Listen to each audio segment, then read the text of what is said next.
That night, I checked into a roadside motel, the kind of place where the wallpaper peeled in curling strips and the vending machines swallowed your change without apology. The fluorescent lights in the hallway flickered like nervous eyes, and the air smelled faintly of bleach, trying and failing to mask years of cigarette smoke. I lay on the stiff mattress, staring at the cracked ceiling, listening to the distant hum of the vending machine outside. It wasn't just noise, it was a reminder. A reminder that this was where I had landed after 60 years of living, loving, sacrificing, and surviving. Alone, discarded, and wondering what invisible crime I had committed to deserve this exile. I kept whispering questions to the dark. How could it come to this? What did I do so wrong? No one answered. The shadows had no comfort to give. The next morning, my eyes raw from a sleepless night, I reached for my phone. I typed a message to Clara with trembling fingers. I understand. I will always love you. Simple. Soft. A mother's olive branch. I pressed send. And then I waited. No reply. A week later, I tried again. Another message. Then another. I sent her little notes on her birthday, updates about the weather, about how I was trying to keep busy, even a silly picture of a bird I'd seen perched on the motel railing. Each time, I waited for the chime of an incoming message, but silence answered me instead.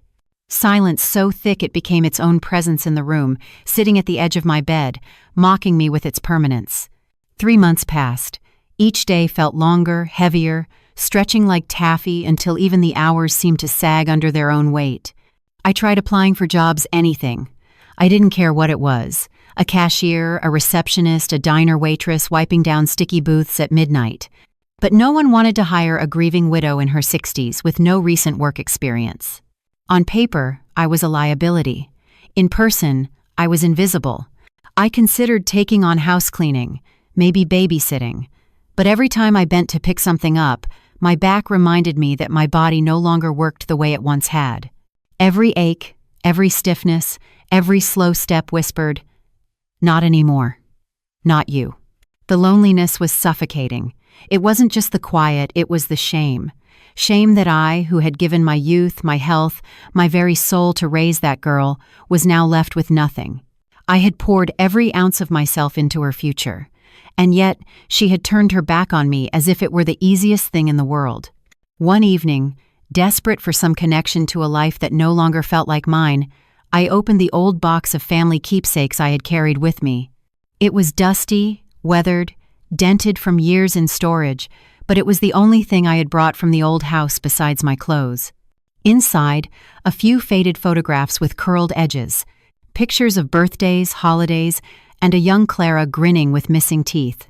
Letters written in my mother's neat, slanted script. Each item was a fragment of a life that once felt whole.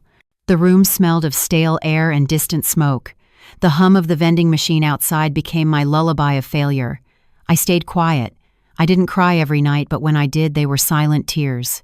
The kind of tears that leave your body trembling, your chest aching, but you swallow the sound because there is no one there to comfort you. On the 4th day, I tried again. Another message to Clara. "I'm okay. Just want to know how you're doing." Still, no reply. 2 weeks later, I sent just a heart emoji, a universal symbol of love, stripped down to its simplest form. Nothing came back. I told myself she was busy. I told myself she would come around. I convinced myself Richard must be twisting everything, whispering poison into her ear. But as more weeks passed, the hope I clung to began to rot inside me, souring into something sharp and heavy. My money was dwindling fast. I started circling classifieds in the newspaper, checking bulletin boards, and even stopping by small businesses to ask if they needed part-time help. Grocery stores, gas stations, diners off the highway. Each rejection came wrapped in politeness, but the meaning was always the same. Too old, too tired, too much of a risk. One night, I sat cross-legged on the thin carpet of my motel room, the box of keepsakes spread around me. The silence pressed against my ribs, heavy and unforgiving. I traced the edges of an old family photo until the image blurred with my tears. And then, tucked at the very bottom of the box, I found it. A small leather-bound book. It was out of place, almost hidden, as if someone had wanted to keep it safe from prying eyes. My hands hesitated over it. I nearly placed it back, but something about the weight of it, the feel of the leather under my fingertips, stopped me. I held it close, the hum of the vending machine droning in the background, like the heartbeat of the empty motel. I had no idea then that this small book would unravel everything I thought I knew about my past, my family, and even myself. For now, it was just an object, quiet, fragile, waiting. But deep inside, I felt the first stirrings of change. If this story has gripped you so far, don't forget to subscribe to the channel. Share your thoughts in the comments. What would you have done in Eleanor's place? Your perspective might help someone else who feels just as abandoned, just as forgotten. Stay with us for the next chapter. You won't want to miss what comes when that leather-bound book is opened. It was my mother's old diary. For a long moment, I just stared at it in my lap, my fingers resting on the cracked leather cover. My heart thudded in my chest, uneven, as though it recognized something before my mind could. I couldn't remember packing it, couldn't imagine how it had made its way into that battered box of keepsakes. It felt almost as if it had found me, not the other way around. I nearly pushed it back under the photographs and letters. Maybe it was too heavy for me to open. Maybe the past was best left buried. But the texture of the leather, worn smooth at the corners, held me there. There was a weight to it, not just physical, but something older, something waiting. I pulled the lamp closer, its dim yellow glow casting shadows that stretched like secrets across the walls. My fingers trembled as I unfastened the strap and opened to the first page. Her handwriting. I hadn't seen it in years, yet I recognized it instantly. Curved, precise, always in ink, always with a kind of discipline that made even grocery lists look like scripture. It was the same hand that had once written me lunchbox notes, little scraps of encouragement tucked into foil-wrapped sandwiches. Good luck on your spelling test. Don't forget, I love you. I traced the letters with my fingertip, and for a brief second I was a child again. The first entries were so ordinary they almost disappointed me. Notes about the weather, complaints about the rising price of milk and bread, observations about church services, the pastor's long-winded sermons, and Mrs. Campbell's new hat. For a while, it was the diary of any woman in any small town, predictable, familiar, safe. And then I turned the page. June. The ink was darker, the words pressed harder into the paper, as though written with urgency. He came again today. Said he wished things were different, that he wished I could be his wife. But he has a family, a business, a name to protect. Eleanor will never know. The child must never know. I only pray that one day she understands how much I love her. Even if she was born of mistake and desire. I froze. The words blurred in front of me. My chest felt tight, air struggling to move in and out.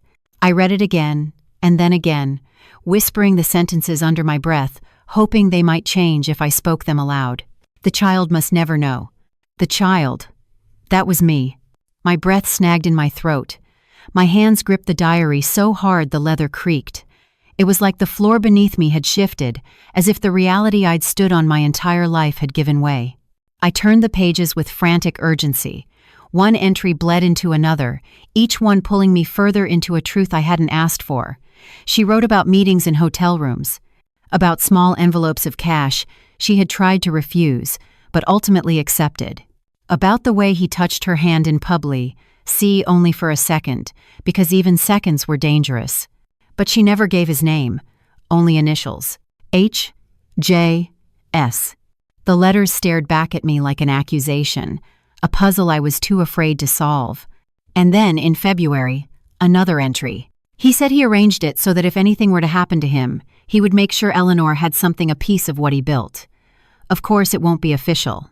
Too dangerous. But he promised me a trust, a letter. He said his lawyer, Mr. Adler, would know. Adler. That name struck me like a blow to the ribs. Adler. I knew that name.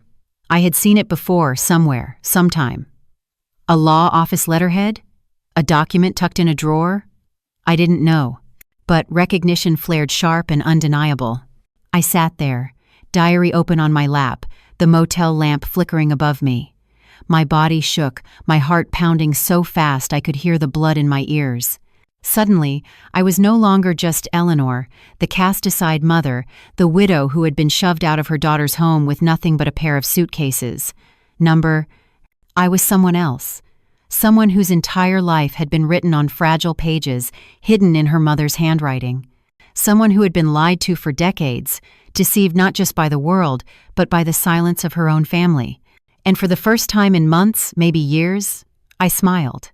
It wasn't a smile of joy. It wasn't lighthearted or easy. It was sharp, fragile, almost dangerous. Because in that moment, I understood something with crystal clarity. They had taken everything from me. My home, my dignity, my daughter. But they had no idea what I was about to take back. That diary was more than paper and ink. It was a key to a past I never knew, a truth that had been hidden, and perhaps even a future I could claim. The weight of despair I had been carrying for so long began to shift, just slightly, as if a new foundation was being laid beneath my feet. I closed the book gently, pressing my palm against the cover. It felt warm, alive, as though my mother herself were in the room, urging me to keep turning the pages, to not look away. I wasn't sure yet what Adler knew, or what HJS had promised. But I knew this much. I was no longer a woman waiting for scraps of love or mercy from anyone. I was Eleanor, and I was beginning. It took me 2 full days. 2 days of pacing my motel room until the carpet threads felt worn under my feet. 2 days of forcing myself to use the grimy shared computer in the lobby, the one sticky with fingerprints and coated in the smell of stale coffee. 2 days of typing names into search bars, erasing them, typing again. My hands shook with every keystroke, and more than once I had to walk away, splash cold water on my face, and try again. But on the second night, I found him. Leonard Adler, retired estate attorney. His name still appeared, tucked quietly on the roster of a private firm in the city. When his name lit up on the screen, my breath caught. For a long while I didn't move. I just stared at it, as if the letters themselves might vanish if I blinked too hard. My first instinct was to call, to demand answers, to hear a voice confirm what I had read in my mother's diary. But when I reached for the phone, my fingers betrayed me. They trembled so badly I could barely dial, and when I did, I froze. The phone slid back into its cradle like a confession I wasn't ready to make. So instead, I wrote a letter, a real letter, ink pressed onto paper in my own hand. My handwriting looked foreign to me, jagged and uneven, as though the truth inside me had cracked through the neat lines I usually kept. I told him who I was, who my mother had been. I asked no, I begged for a conversation. I sealed it, stamped it, and sent it out into the world like a message in a bottle. And then I waited. 2 weeks later, the phone rang. I remember the moment vividly. The motel room light was dim, the curtains drawn against another endless afternoon. I picked up, half expecting a telemarketer. But when I mentioned my mother's name, his voice broke. He knew her, not just professionally, personally. I always wondered if one day you would reach out, he said, his voice low, carrying something between sorrow and relief. There is something you need to see. The next morning, I packed a suitcase. Not a full one, only half filled because a part of me still believed he might be a fraud, some opportunist sniffing out desperation. But another part of me couldn't stop trembling with anticipation. The bus ride into the city stretched like eternity. My forehead leaned against the cool glass, and the streets blurred past in gray ribbons. My mind kept circling. What if it was a trick? What if my mother's diary had been the confused ramblings of grief? What if none of it was real? But when I stepped into his office, I knew. It was a quiet place, filled with the scent of old paper and leather bindings, the kind of silence that felt older than the room itself. Books lined the walls in dark wooden cases, their spines worn from years of use. He was there, older than I expected, his eyes lined not only with age but with the weight of things unsaid. Without hesitation, he handed me a sealed envelope. The paper was yellowed, fragile, as if it had been waiting years just for my hands. Across the front, in a script I recognized from news clippings, was the name Harrison James Sterling, founder of Sterling Biotech, a man whose face had graced the financial sections of my entire life, a man with a family, a reputation, a legacy so large it cast shadows I had never known I lived under. The envelope was addressed to my daughter Eleanor Vance. My fingers shook as I opened it, the first words blurred through tears before I could even finish the second paragraph. He admitted everything: the affair, the regret, the love that lived in silence, and then the promise. In the event of my death, I have ensured that a portion of my personal assets, untraceable through my estate, will be transferred to you through Mr. Adler. You are my blood, and though I was too much a coward to claim you in life, I claim you now in death. The room tilted. My vision swam. I pressed the letter to my chest, as though it might anchor me. Adler's voice cut gently through the storm. He slid a folder across the desk. Inside, neat columns of numbers, deeds, portfolios. Bank accounts, a modest but solid investment portfolio. Property ownership, titles. The total: more than $15 million. I could hardly speak. My voice cracked when it finally emerged. Is this real? He nodded once firmly. It's yours. It always has been. I looked at the papers again, but my heart wasn't pounding for the money. It was pounding because for the first time in my entire life, I felt chosen, seen, named. I didn't scream. I didn't laugh. I didn't collapse.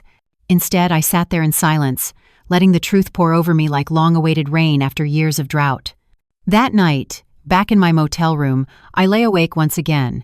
The ceiling above me hadn't changed: the same cracks, the same stains, the same oppressive hum of the vending machine outside.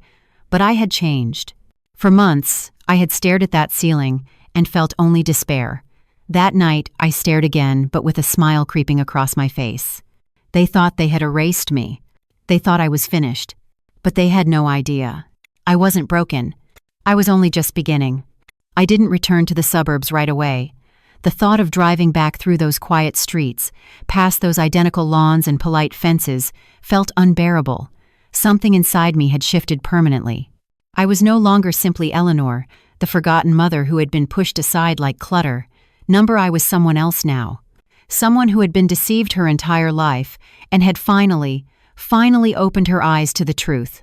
For the first time in months, maybe even years, I wasn't drowning in shame. I wasn't carrying the weight of invisibility like a chain around my neck. Instead, I was breathing differently, as though each inhale carried with it a new clarity. I lingered in the city, extending my stay far beyond what necessity demanded. Days slipped by in a rhythm I hadn't known before, slow, unhurried, strangely indulgent. I walked through neighborhoods I had never dared explore before, tracing streets lined with cafes, bookstores, and people who seemed unafraid to belong to the world. I would sit at a small cafe with chipped tables and drink coffee in silence, letting the bitter warmth fill me, while watching people pass by. Something was mesmerizing about them. People with shopping bags swinging at their sides, parents tugging toddlers across crosswalks, and teenagers with earbuds lost in their own worlds. They looked ordinary, but to me they were extraordinary, because they hadn't been discarded. They hadn't been told they no longer mattered. For the first time, I wasn't jealous of them. I wasn't looking at their lives as if they were reminders of what I had lost. Instead, I studied them. I wondered, which of them wore smiles that concealed heartbreak? Who among them had been betrayed? Who had rebuilt themselves, clawing their way out of invisibility, refusing to vanish? It struck me then that appearances were always deceptive. A clean face could hide a war. A cheerful voice could mask despair. I began to look at people differently, not with envy, but with recognition. And perhaps a strange kinship. Leonard Adler hadn't only handed me an inheritance. What he had given me was time. Time to sit still without the gnawing fear of eviction or hunger. Time to breathe without clutching at pennies. Time to think, to reflect, to truly understand what it meant to hold in my hands not just money, but something sharper, heavier, power. I had never held power before. Not in my marriage, not in my widowhood. Certainly not in the years since Clara had abandoned me. Power had always belonged to others, the men who made decisions, the families who dictated terms, the daughter who turned her silence into a weapon. But now, it rested quietly in my palms, unassuming but undeniable. At first, I didn't know what to do with it. It felt alien, like a garment that didn't belong to me. But humiliation has a way of reshaping you. When you've been stripped bare, mocked, and pushed aside enough times, the pain becomes fuel. It lights a fire where shame once suffocated. When I finally returned, I didn't go back to the motel. That place belonged to another life, another version of me who had cried silently into thin pillows and begged for scraps of affection. Instead, I rented a short-term apartment downtown. It wasn't extravagant, but it was everything the motel wasn't. Clean, modern, quiet. The kind of space with smooth walls, steady lighting, and a lock that didn't rattle when you turned it. Clara and Richard would never have imagined me living in such a place. They would have pictured me still in that cramped motel room, broken and powerless. The thought almost made me laugh. I began to change, piece by piece. I dressed differently, more polished, more deliberate. Nothing flashy, no jewels or bold fabrics. Instead, I chose the kind of clothes that spoke softly but firmly. Clothes that allowed me to move through spaces unnoticed but respected. Invisible, yes, but in a new way. A kind of invisibility that opened doors instead of closing them. I also began to learn. I spent evenings hunched over my laptop, watching video after video about investing, real estate, and contracts. Words like escrow, ROI, and equity, which had once meant nothing to me, became part of my vocabulary.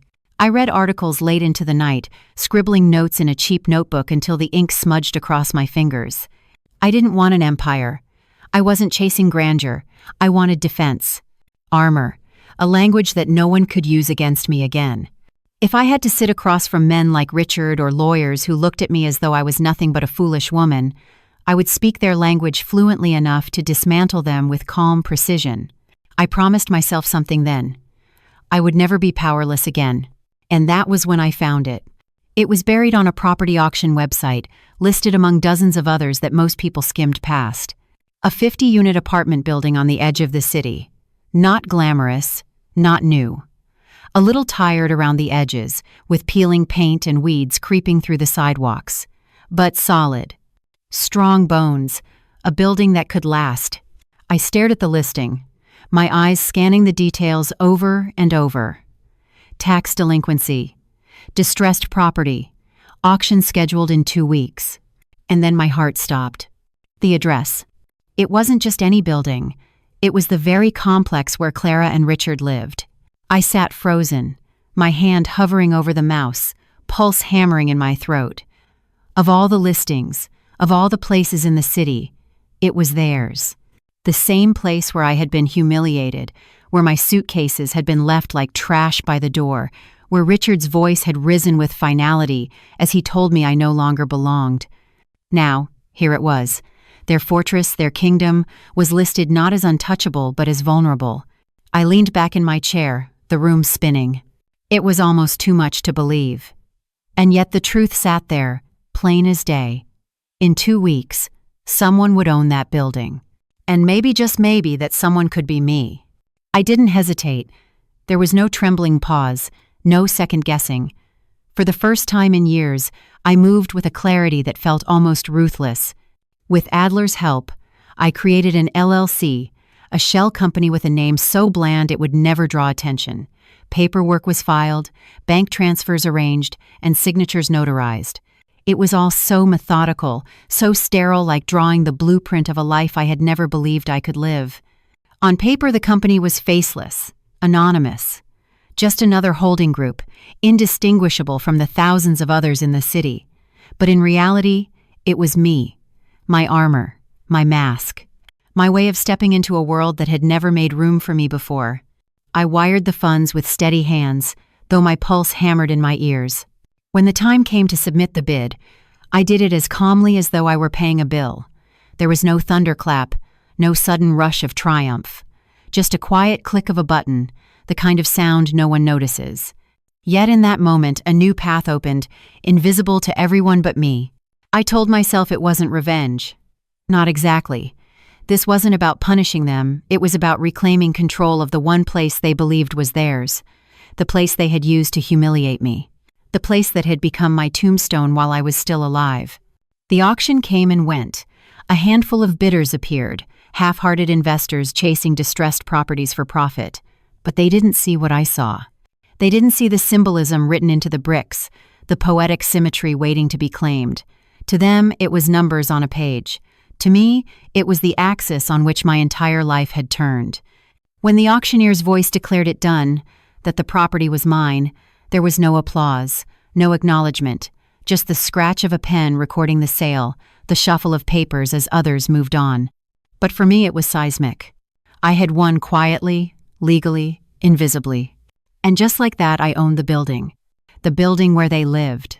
The building where they had thrown me out with nothing but 2 suitcases and a brittle excuse, their voices cold with justification. The building where Richard had stood so tall, puffed with self-righteousness, believing he had defeated me once and for all. Now it was mine.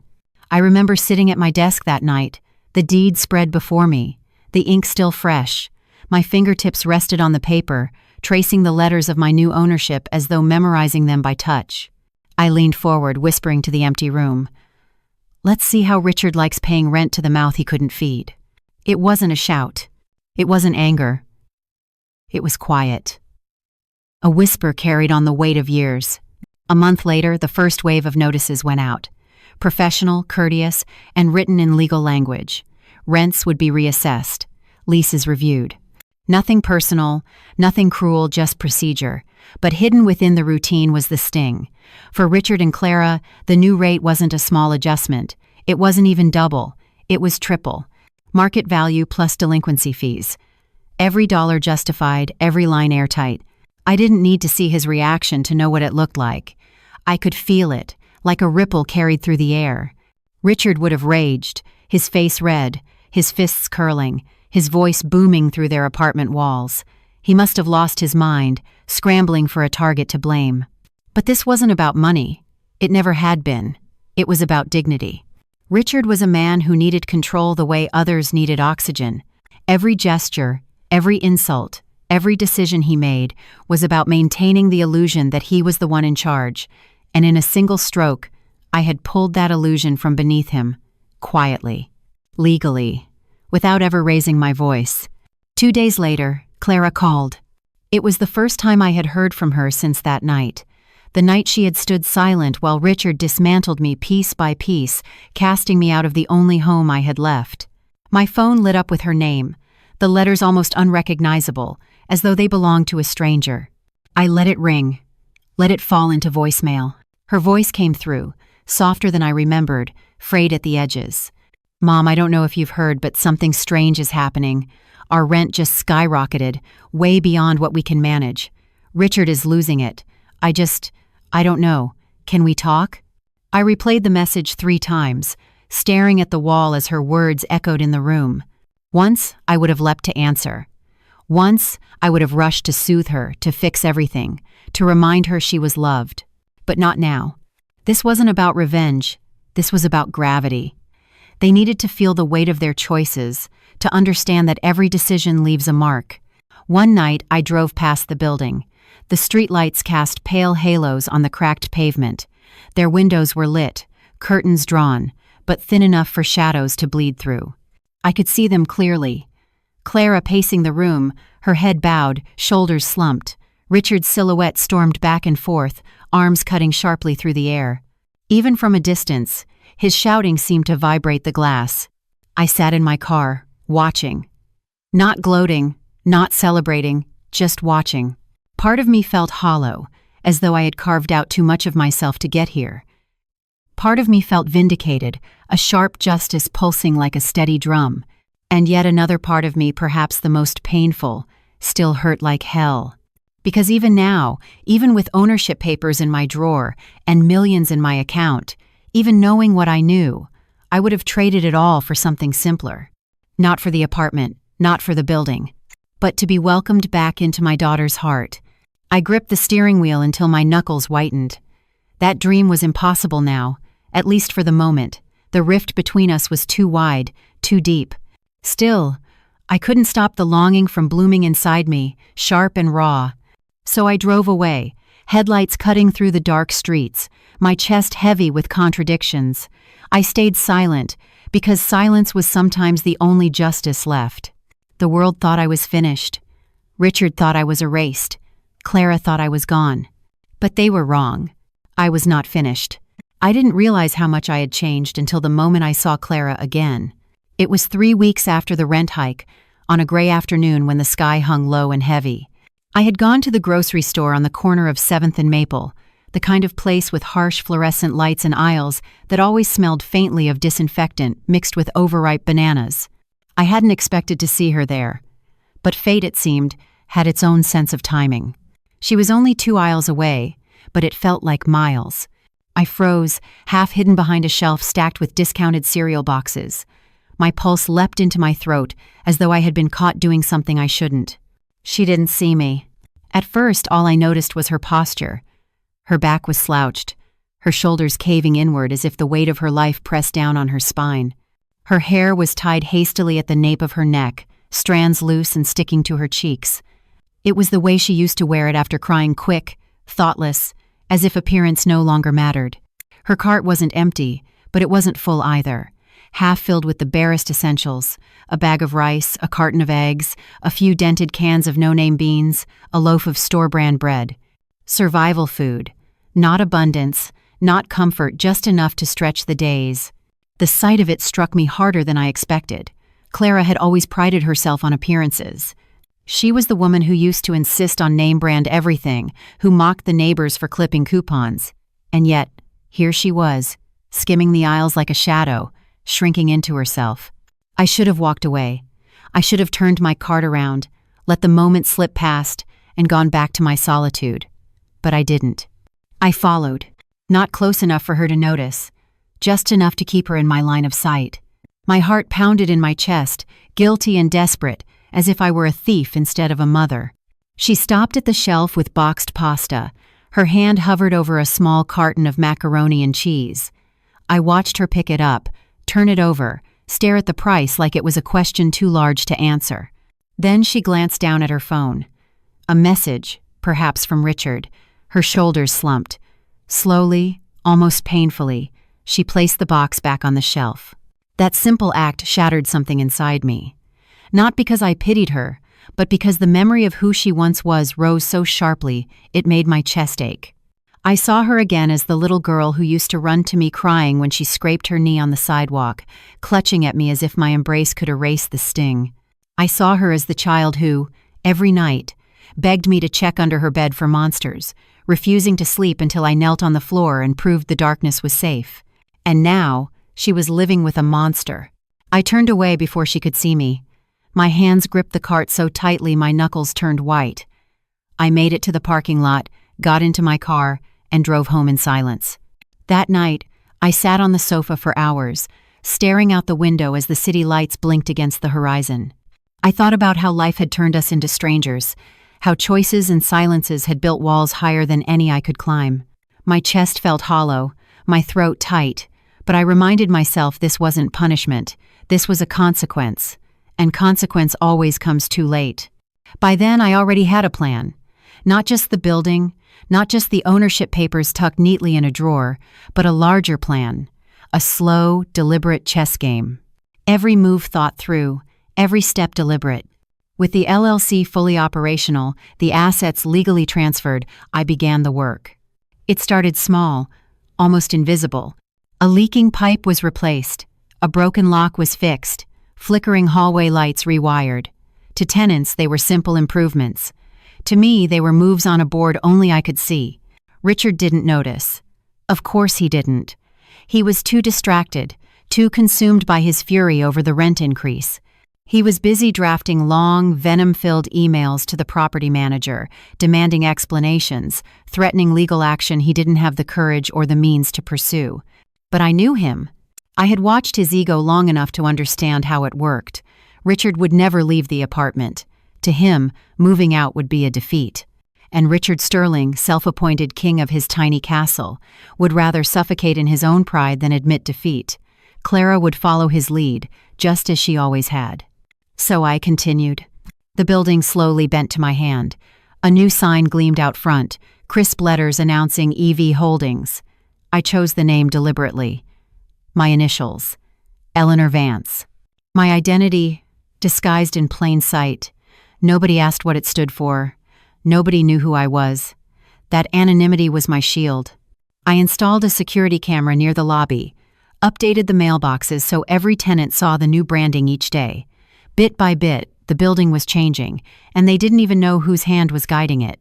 Then came the notices: professional, bureaucratic, unavoidable. Annual inspections, mandatory. Compliance required. Richard exploded. Through the tenant portal, he sent a furious message, dripping with indignation and threats he couldn't possibly enforce. Every word reeked of desperation. He was unraveling, and he didn't even realize how visible it had become. I sat at my desk, reading his words, and allowed myself a small, private smile. I hadn't lifted a finger against him. All I had done was enforce the rules, and it was enough to shake him to his core. Meanwhile, Clara's voice began to return, not in person, but in the form of voicemails. Her tone was soft, hesitant, almost fragile. "Hi, Mom. Just wondering if you have time to talk. I know things have been complicated." The first time, I replayed it 3 times, searching for sincerity in the quiet breaks of her voice. The second time, I shut the phone off before it could finish. I didn't answer. Not because I wanted to be cruel, but because she needed to feel the silence she had once handed to me. She needed to understand the emptiness she had created. And so I let the messages sit, small ghosts of her voice lingering in my phone, reminders that for the first time in this long, bitter game, the silence no longer belonged to her. I had always believed heartbreak announced itself with thunder, with slammed doors that rattled the frame, voices that cut through walls, and public humiliations that left you raw and exposed. But the truth was quieter. Real heartbreak was silence. It came in the form of a voicemail you couldn't bring yourself to return, in a message you read and reread but never answered, in the widening gulf between you and the person who had once wrapped their small arms around your neck and called you Mom. The silence from Clara stretched into weeks. The calls slowed, then stopped entirely. Her messages dwindled to faint embers, and then those too went cold. But silence is not absence. Silence can scream louder than any fight, and the echoes of that silence revealed themselves in other ways. From the building staff I heard whispers. The tension inside their apartment had begun to curdle into hostility, open and sharp. Richard barked at everyone, workers, neighbors, even strangers. He refused every routine maintenance request, then filed complaints about imagined problems. He demanded inspections no one else needed, his paranoia leaking into every interaction. He was hunting for a scapegoat, a target to absorb his failures. Clara, I was told, had become a ghost in her own home. One tenant described her as sleepless, her eyes ringed with dark shadows, her body moving as though each step took effort. She passed neighbors in the hall without recognition, her mind somewhere else entirely. And yet, I did not rejoice. There was no satisfaction in these reports. I didn't want their suffering, not in the way people might assume. What I felt instead was far more painful. The hollow ache of watching my daughter, the child I had nursed and raised, choose to remain in a cage with bars built from lies and fear, and call it love. One afternoon, my property manager forwarded me a complaint. A tenant living beneath their unit had reported a disturbance late at night. Shouting, crashing, words hurled like knives through the floorboards. The report was brief, but my eyes lingered on one detail. The neighbor had heard Richard screaming about losing control, about how, "This is all your fault." The fight had ended with the sound of a door slamming, footsteps storming down the stairs. Richard hadn't returned until the next morning. Clara had stayed behind, all night, alone, lights off, curtains drawn. I sat with that image, my mind replaying it again and again. Not the shouting that was familiar enough, but the stillness that followed. A woman sitting alone in the dark, every breath measured, waiting for dawn to arrive like a reprieve. I waited too, but not for him, not for Richard. I waited for her. 2 more days passed. Long, aching days, the kind where each hour stretched taut, ready to snap. I told myself not to hope, that I had already bled enough over her choices. But hope is stubborn. It clings even when you try to tear it out. And then, just as the sun slid behind the tree line one evening, painting the sky with muted oranges and purples, the intercom of my building buzzed. I froze. My heart stopped so suddenly it felt like the silence itself might crush me. "Hello, this is Clara Hayes. I was wondering if my mom lives here. Her voice, thin, hesitant, wrapped in uncertainty. I couldn't move. I stared at the screen, my finger hovering over the button, paralyzed between the instinct to open and the instinct to protect myself. Seconds passed. Finally, with a slow, deliberate motion, I pressed the button to unlock the door. 10 minutes later, a knock. Soft, timid. I opened the door, and there she was. My daughter. And yet, not. She looked like a faded version of herself, as though life had drained the color from her. Her makeup was smeared, her blouse wrinkled, her skin pale beneath the fluorescent hallway lights. She looked 20 years older than her age, and the weight in her eyes was heavier than anything I'd ever carried. For a long time, neither of us spoke. We just stared, two strangers bound by blood and history, standing in the doorway of something fragile and uncertain. Finally, she exhaled. "Mom." The words cracked something inside me. I stepped aside. Slowly, hesitantly she entered, moving as though she wasn't sure she was allowed to cross the threshold. The silence filled the room, heavy and watchful. I busied myself in the kitchen, filling the kettle, setting down 2 cups. The small sounds of porcelain against wood echoed louder than words. I didn't ask why she had come. I didn't ask how she was. I simply handed her a cup of tea, sat across from her, and waited. Her fingers curled around the cup, knuckles pale against the heat. "I don't know where to start," she whispered. I stayed quiet. She lowered her gaze, ashamed. "Richard, he's not easy. He's always angry. Blames the rent. Blames me. Blames the neighbor's dog, for God's sake." Still, I said nothing. Her voice faltered. "I thought I was doing the right thing. Back then, when we asked you to leave." She caught herself. Asked, as though it had been a choice. "I just wanted peace. I didn't want more conflict," Richard said. "He said you'd never go unless we forced you out, and God, I hate myself for agreeing." I took a sip of tea, the bitterness grounding me. "I miss you," she said finally, so soft it was almost a breath, "but I don't know how to fix it." I studied her face. Every crease of guilt, every twitch of fear, every flicker of longing. She was searching for forgiveness, but too afraid to ask outright. And so I gave her what I could, the only thing I trusted myself to give: silence. Because sometimes silence is safer than the truth. We sat there for nearly an hour, the tea cooling between us. She didn't ask for money. She didn't ask for help. She just wanted to exist in my presence, as if being near me could stitch together the unraveling edges of her life. When she finally rose to leave, she reached for my hand. Her grip was tentative, almost childlike. "I'm sorry," she said, her voice breaking. "For everything." I didn't answer. I only held her hand a little longer than she expected. It was she who pulled away first. Tears streaked her cheeks as she stepped into the hall. And then she was gone. I didn't cry. Not then. But the moment the door closed, I collapsed into my chair, clutching the still warm teacup as if it were a lifeline. My palms ached with the heat, grounding me in the present. She had come. She had looked me in the eye. And in that moment, I knew the cracks had finally begun to show. I had always believed heartbreak announced itself with thunder, with slammed doors that rattled the frame, voices that cut through walls, and public humiliations that left you raw and exposed. But the truth was quieter. Real heartbreak was silence.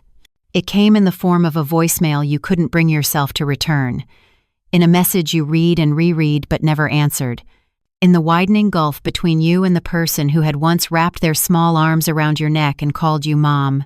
The silence from Clara stretched into weeks.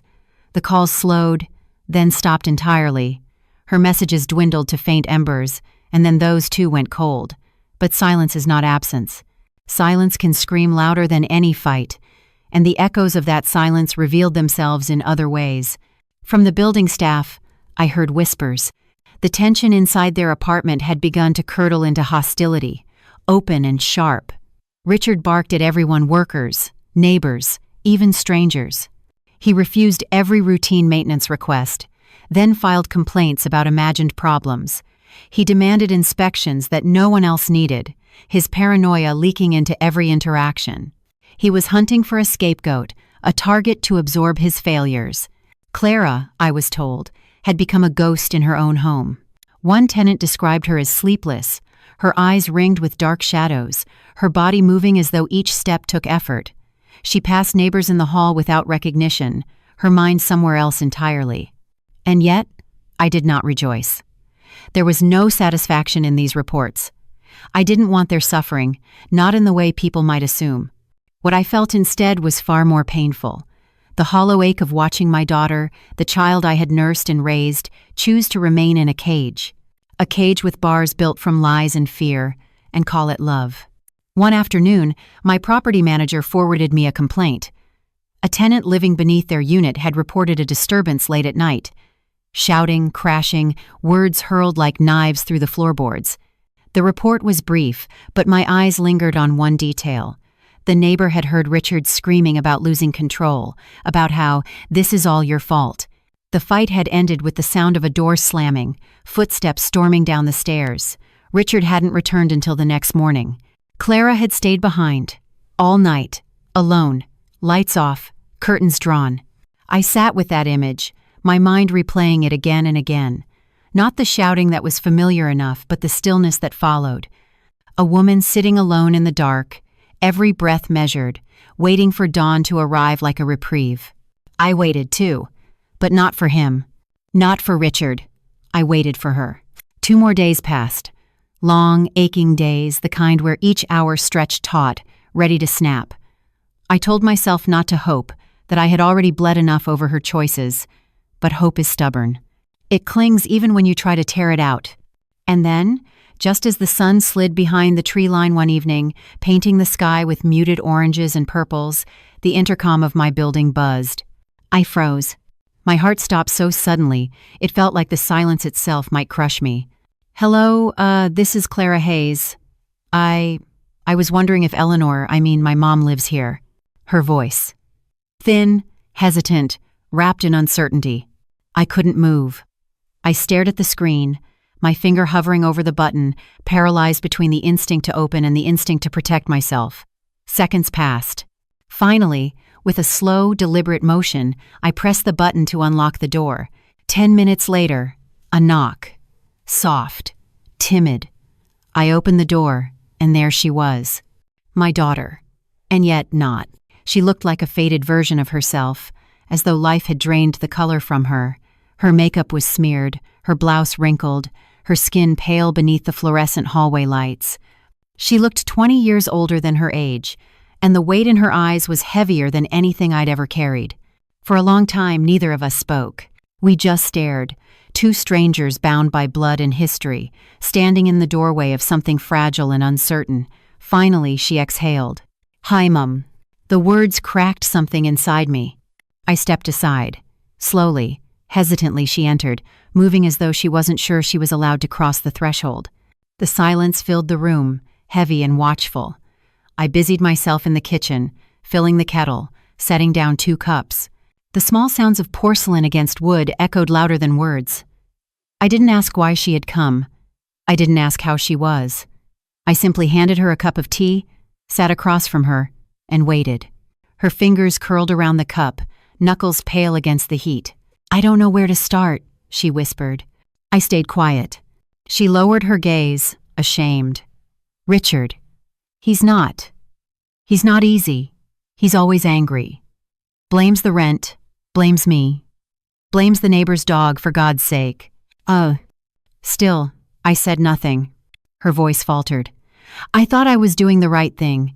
Back then, when we asked you to leave," she caught herself. "Asked as though it had been a choice. I just wanted peace. I didn't want more conflict," Richard said. "He said you'd never go unless we forced you out, and God, I hate myself for agreeing." I took a sip of tea, the bitterness grounding me. "I miss you," she said finally, so soft it was almost a breath. "But I don't know how to fix it." I studied her face. Every crease of guilt, every twitch of fear, every flicker of longing.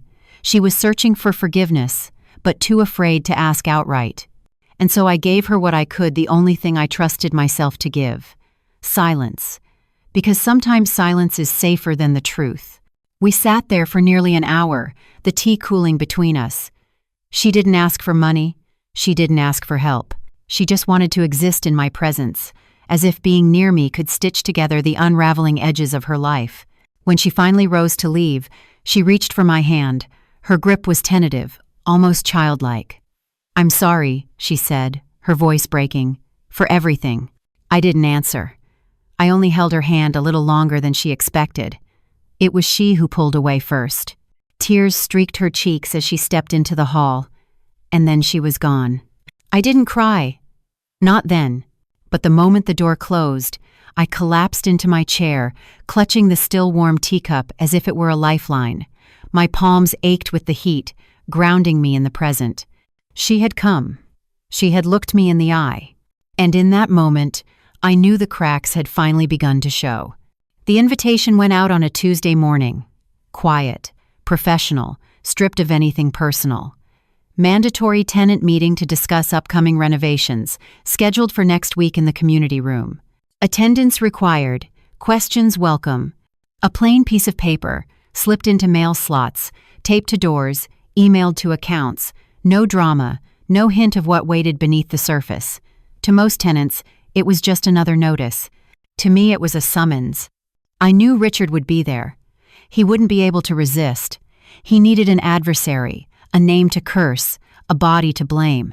He would storm in like a soldier expecting battle. He would not know that the battlefield had already shifted beneath his feet.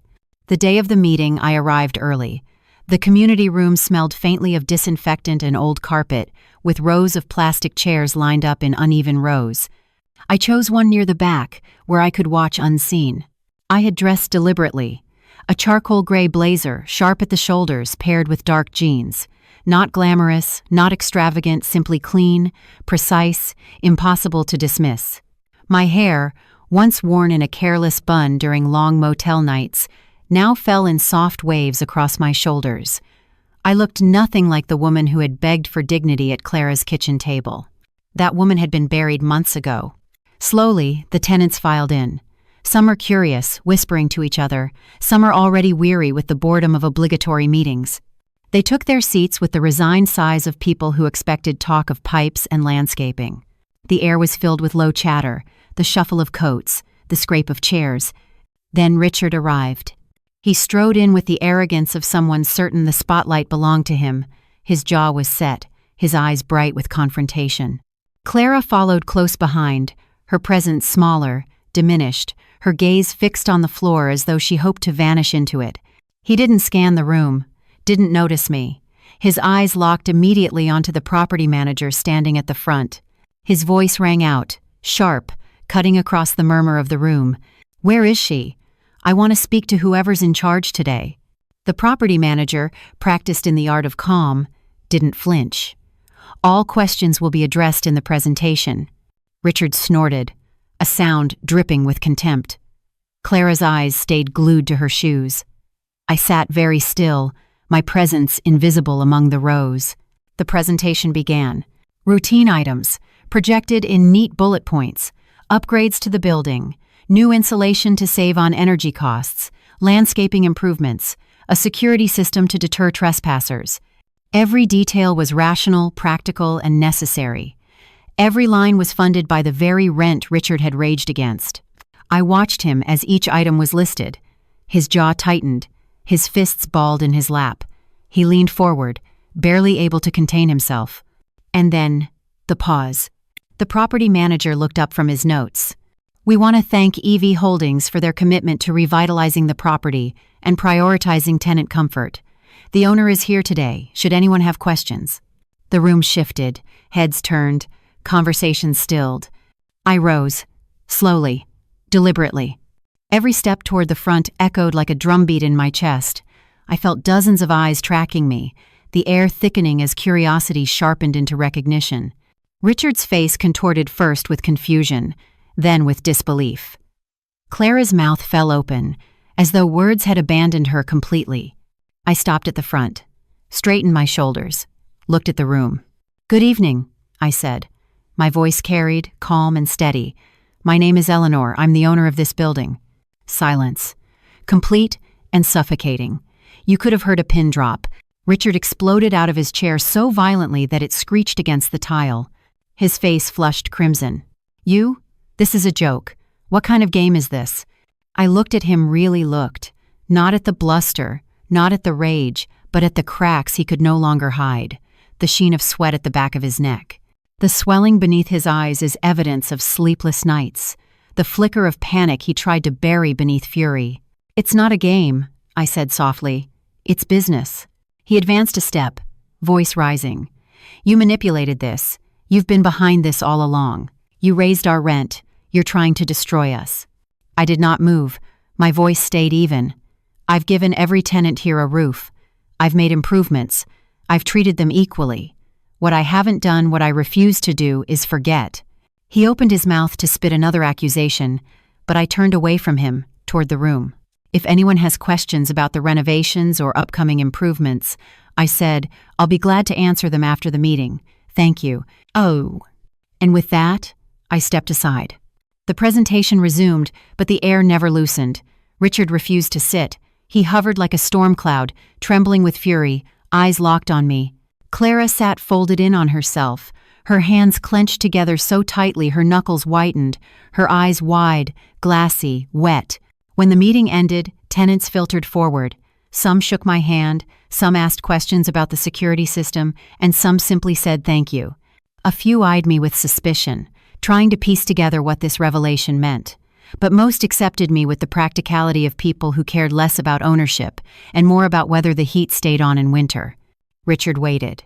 He lingered until the room was nearly empty, until even the sound of conversation had faded into silence, and then he approached. His words were venomous. "You think you've won? This is nothing.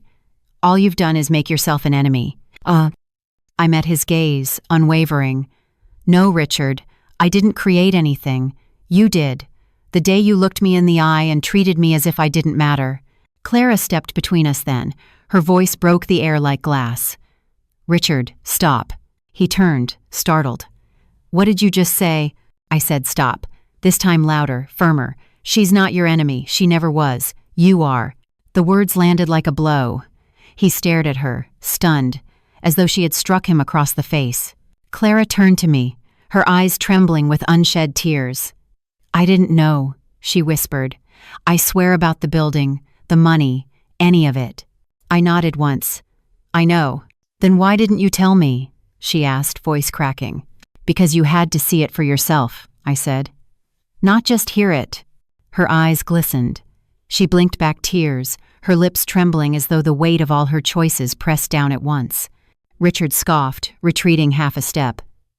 "You two deserve each other." No," I said quietly, my voice steady as stone. "She deserves better." And with that, I turned and walked away. For the first time since that terrible night in their kitchen, the night my life had been reduced to 2 suitcases and a hollow silence, I felt something shift inside me. It wasn't revenge. It wasn't satisfactory. It was power. Quiet, steady, undeniable. Power that was finally, irrevocably mine. I sold the building at the end of spring. The final papers were signed on a Tuesday morning, so bright it almost felt unreal. The sky was cloudless, the air sharp with the scent of new blossoms. There was no audience, no celebration, no cameras clicking. Only the small sounds of pens scratching against paper, the weight of legal folders sliding across a polished desk, and finally the quiet clap of hands as documents exchanged ownership. No ceremony, no fanfare. Just the soft click of my pen and a firm handshake. And with it, 3 years of grief, betrayal, and silence seemed to lift like a storm cloud finally parting after too long clinging to the horizon. The money reached my account the next day. I didn't stare at the numbers for long. I knew what I needed to do. Half of the proceeds went directly to a shelter for women and children in crisis. I asked them, quietly, to build a new wing in my mother's name, the Eleonora House, a place where women abandoned, frightened, or bruised by the cruelty of those they trusted could find safety. My mother hadn't had that, I hadn't had that, but maybe now someone else would. The other half I used to buy a house. Not a mansion, not a monument to wealth. just a small, charming home on the same tree-lined street where I had once played as a child. Oak trees stood guard in the front yard, their roots older than memory, and a wooden porch swing creaked softly in the breeze. It wasn't grand, but it was mine. Enough space for silence, for reflection, for the possibility of healing. And yet, even within those walls, something lingered. The rooms echoed with an emptiness I couldn't ignore. This house wasn't haunted by spirits, it was haunted by one living ghost. The ghost of a broken bond. I knew then that I couldn't fill the space with furniture or fresh paint. I had to face Clara. I didn't call her to help me move. I called her to end it. She arrived on a Sunday afternoon. The day was golden, warm sunlight spilling through the windows as though the world itself wanted to ease the weight of what was coming. Clara carried a basket of flowers, clutched in her hands like an offering of peace. She looked thinner than I remembered, her face drawn, her body fragile. But her eyes, those once clouded eyes, were clearer now. She sat opposite me in the living room. The silence between us was heavier than any piece of furniture. Neither of us knew how to begin, so I did what I had always promised myself I would do. I told the truth. I placed a small recorder on the coffee table between us, a copy of my call with Adler. 6 months before Richard threw me out on the street, I said, my voice steady, almost unnervingly calm. You called the law office. You knew about the trust. The color drained from her face instantly. For years, silence had been her weapon, sharp, cold, unyielding. But now, silence became her prison. It wrapped around her throat, choking her words before they could form. She tried to speak. Her lips parted, then closed again. The truth was too heavy for excuses to carry. Finally, tears spilled. Real tears. Not the kind meant to soften or manipulate, but tears of guilt breaking through years of denial. I didn't. Her voice cracked, then broke entirely. Richard found out. He read one of Grandma's letters. He said you didn't need the money, that we deserved it. He told me it was the only way he could respect me. I was so stupid, so afraid. I let greed and weakness guide me. Her shoulders shook. She pressed her palms into her knees, as though bracing against the weight of her own confession. I never thought he would actually throw you out, she said, the words tumoring now, rushed, desperate. I swear, Mom, I thought he just wanted to scare you. I don't even know what I thought anymore. I listened. I watched her, the girl I had once cradled in my arms, the woman she had become. She wasn't a monster, not in the way Richard was, but she had made a choice so profound, so cutting, that forgiveness felt impossible. And yet she sat before me, trembling, raw, undone by the truth she had hidden. I could have forgiven your silence, I said at last. My voice was soft, but each word fell like a blade. I could have forgiven your weakness. But I don't know if I can forgive the calculation. You knew I had a lifeline, and you stood there as your husband pushed me into the sea. The room filled with her sobs. She cried until her body shook, until there was nothing left inside her but hollow breaths. I sat still, unmoving, letting the emptiness where my unconditional love had once lived stretch wider. Through the window I saw children riding bicycles down the familiar street, their laughter ringing in the distance. And in that moment I understood something. If I clung to this hatred, if I let it take root, I would turn my new house into another prison. I looked at Clara, her face streaked with tears, her hands trembling. The trust between us is broken, I said. And maybe it can never be repaired. You will live with what you did. But I won't. I fought too hard for this peace. I won't let even your betrayal poison it. I drew in a breath, steadying myself. I forgive you. Not because you deserve it, but because I deserve to be free. Her head lifted, her eyes wide with shock. Gratitude trembled at the corners of her lips. Though it was not joy, it was relief. This was not reconciliation. It was a boundary, carved deep, marked by pain. When she finally left, the house felt different. Quieter, lighter, not healed, but less haunted. I stood at the window with a cup of tea, both hands wrapped around it. For the first time there were no secrets between us, no hidden rage, no unspoken lies. Only truth aching, quiet, final. I had lost my daughter the night she chose silence, but in this moment, I had found myself again. Later, I sat on the sofa, opened my mother's diary one last time, and tucked inside a note of my own. Forgiveness is not erasing the past, but accepting it and choosing another future. My heart was not warm, not the way it once was, but it was steady. It was at peace. And that peace was the greatest victory of all. Thank you for listening. If Eleanor's story touched you, share your thoughts on forgiveness in the comments below, and don't forget to subscribe so you don't miss the next meaningful story.